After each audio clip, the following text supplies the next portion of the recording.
Kati ffe ng'aba Nation Media Group twatandise campaign yaffe gye tuyise Tufaayo we care mu guno omwezi gwa May. Lwaki?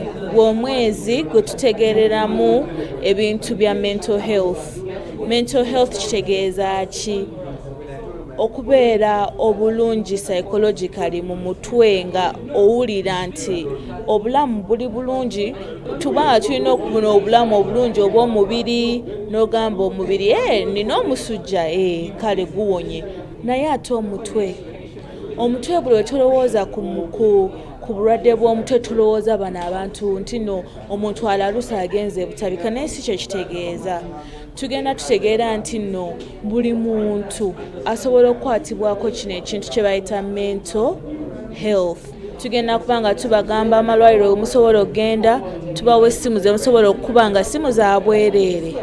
Naye ate n'ekirala tugamba nti no okufaayo kutandika naawe.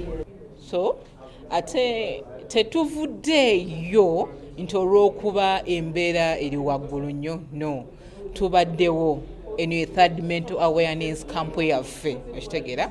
So tuzze tubikola mpola mujje mufune obujjanjabu ate nga bwabwereere, okitegeera, bwabwereere, tebabeereeyo kubeera mbu banandaba batya nga ngenda bali kufuna obujjanjabu obw'omutwe obw'obulwadde bw'omutwe. Nedda, ffenna tuli balwadde ba mitwe, naye kisinziira oli ku rate ki.